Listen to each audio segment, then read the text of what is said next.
Today we got something different. We've got a flat earther who is going to debunk gravity with upside down buoyancy, but he has a secret weapon. I appreciate and would like to thank each and every one of my wonderful patrons. Thank you.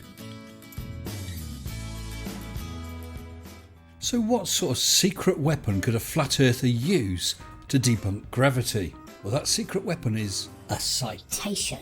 I've never seen a flat earther use one before. So let's see who we got. It's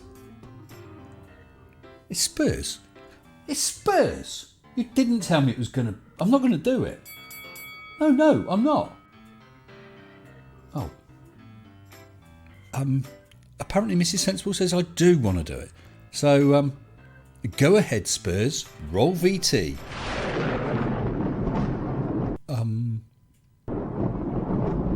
I don't want to appear churlish, but one does feel a churl coming on. Spurs, when you said you had a citation that would back you up in your debunking of gravity, I assumed you meant a scientific one, not some biblical quote. Oh, you have got one? Oh, well, finish this off and get on with it then. When placed over a less dense medium, a liquid layer will typically don't mind me. I just thought we might need that later. collapse downwards if it exceeds a certain size. As relative density. What was that you said? As relative density. As relative density. As relative density acting on the lower liquid interface triggers a destabilizing effect called Rayleigh-Taylor instability. You know, I think we should all read along with this abstract of this citation that you're using. And you can start again. I'll pop your video up in a corner. When placed over a less dense medium, a liquid layer will typically collapse downwards if it exceeds a certain size. As relative density acting on the lower liquid interface triggers a destabilizing effect called Rayleigh-Taylor instability. I don't want to be picky, Spurs, but you made a slight mistake there. It said gravity, not relative density. But, carry on. Of the many methods that have been developed to prevent the liquid from falling, vertical shaking has proved to be efficient and has therefore been studied in detail. Excellent. Got that. Stabilization is the result of the dynamical averaging effect of the oscillating effective relative density. Oops, I think you misspoke again, Spurs. It says gravity, not relative density, you silly goose.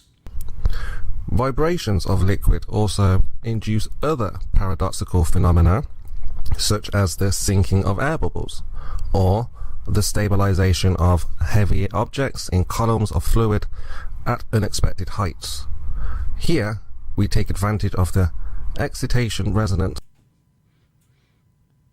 You just don't know what those words actually mean, do you, Spurs? Of the supporting air layer to perform experiments with large levitating liquid layers up to half a litre in volume and up to 20 centimetres in width. Moreover, we predict theoretically and show experimentally that vertically shaking also creates stable buoyancy positions on the lower interface of the liquid. Yes, if you weren't such a good, honest, biblical flat earther, I would definitely begin to think you have no idea what you're reading and that you're being dishonest. Good job that can't be the case, isn't it? Which behaves as though the relative density force were inverted.